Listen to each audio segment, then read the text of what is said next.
Arland Sandersek Asperen egin zuen beste jatetxe bateko atea bere itxaropentsu aurpegiaren aurrean itxiz. Astiro jarri zuen bere laginontzia, bere barazki babarrun pati ospetsuz betea, bere zorro gastatura. Hau izan zen ehungarren ezezkoa, zapore mingotz ezagun bat bere arreta handiz prestatutako errezetaren usainarekin batera. Bere auto zaharrak, lagun leialak, hautsitako bideetan marraska egiten zuen Arland ez ezik, amets bat ere zeramala bere desagertzen ari ziren eserlekuetan. Urteak eman zituen bere babarrun pati berezia hobetzen, sinetsita zegoen bere zapore sendoak denak poztuko zituela. Baina jabe eszeptikoak konbentzitzea bide gorabeheratsu eta amaigabe bat izan zen. Arlandek aurpegi atsegin eta begietan distira erabakigarria zuen gizonak askotan irribarre epel batekin hasten zuen bere aurkezpena. Probatu hau, lagun, esaten zion, patata frijitu berri bat eskainiz. Maitasunez eta belar nahasketa sekretu batekin egina dago. Jabe gehienek susmotxarrez begiratzen zioten lanpetuegiak edo beren ohituretan finkatuegiak. Interesgarria dirudi, baina gure menua beteta dago, baztertu zuen gizon zakar batek, eskua astinduz. Jendeak haragia nahi du, ez babarrun patiak, deklaratu zuen beste batek, ia dastatu gabe. Ez, bakoitza pisu txiki bat zen bere bihotzean, baina Arlandek uko egin zion bere espiritua apurtzen usteari. Gogoan zuen bere emazte maitea, Claudia, esaten zion, Arland, zure errezeta opari bat da.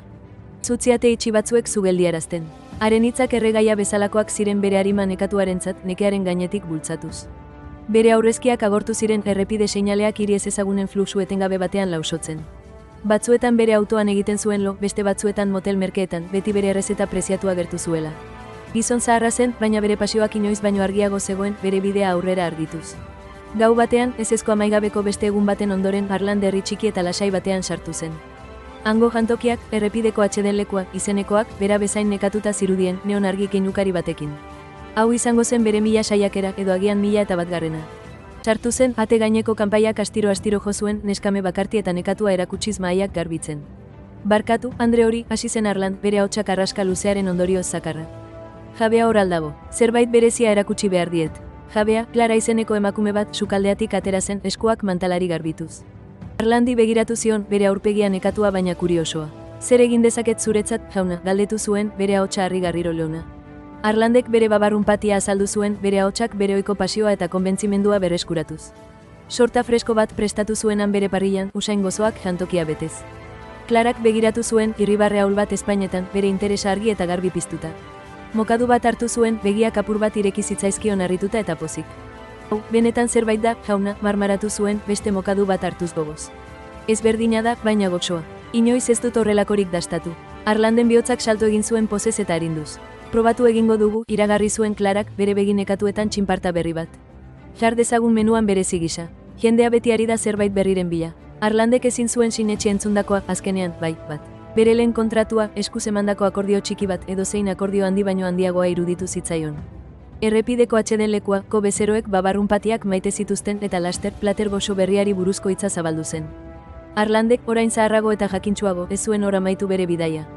Gidatzen jarraitu zuen, bere errezeta berezia jatetxe gehiagorekin partekatuz. Bideak oraindik zituen bere gorabeherak osagaien eskasia, lehiakide berriak, noizbehinkako iritzi txarrak bere erabakitasuna probatzen.